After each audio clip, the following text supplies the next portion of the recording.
Money चाहती चलो घर में रह, और मैं ईशल को अकेला नहीं छोड़ सकता। आखिर ऐसा क्या गुनाह हो गया था उनसे जो उनको जाना पड़ा और आपने उन्हें जाने दिया? रिश्ता खत्म, जुदाई खत्म। तो कल को मैं अपनी मर्जी से जाना चाहूंगा तो आप मुझे जाने देंगे? जुदाई भी ना तब तक है जब तक ये रिश्ता है। नीचे रूहान आया है, वो रोया हुआ लग रहा है, तुम प्लीज आके उससे मिल लो। अपनी मर्जी से गया है वो खुद। रोहान और अनाया जब वापस आएंगे तो उन्हें पता चलेगा कि हाशिर भाई और ईशल भाभी घर छोड़कर जा चुके हैं, और ये सुनकर रोहान को बहुत गुस्सा आएगा और वो सब घर वालों से यही सवाल करेगा कि आखिर उनसे ऐसा कौन सा गुनाह हो गया था कि उन्हें घर छोड़कर जाना पड़ा और आप लोगों ने उन्हें जाने दिया।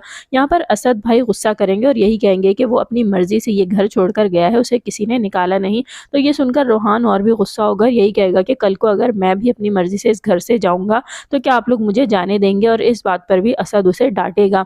दूसरी जानिब हम ये भी देखेंगे कि रोहान इन सब से बात करने के बाद फौरन ही हाशिर भाई से मिलने के लिए ईशल के घर पहुंच जाएगा, और यहाँ ईशल रोहान को देखकर फौरन ही हाशिर के पास जाएगी और उससे यही कहेगी कि रोहान नीचे आया है और उसका चेहरा बहुत रोया रोया सा है, तुम जाओ और उससे जाकर मिलो।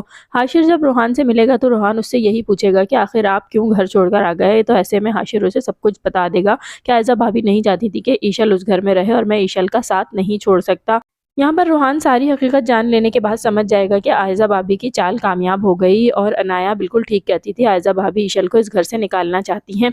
इधर आयजा की अम्मी भी आयजा को समझाने की कोशिश करेंगी, क्योंकि उन्हें पता है कि ये सब कुछ उनकी अपनी ही बेटी की वजह से हुआ है, और वो इससे यही कहेंगी तुम बिल्कुल भी ठीक नहीं कर रही हो, तुम्हारी वजह से भाइयों में जुदाई हो गई है। तो ऐसे में आयजा अपनी अम्मी से भी बदतमीजी करेगी और यही कहेगी कि ये जुदाई तो पल भर की है, जब तक ईशल से उसका रिश्ता है तब तक जुदाई है, रिश्ता ख़त्म तो जुदाई भी ख़त्म। और ये सुनकर अनाया और उसकी अम्मी दोनों ही परेशान हो जाएंगे कि आयजा आपी को तो किसी की फिक्र ही नहीं।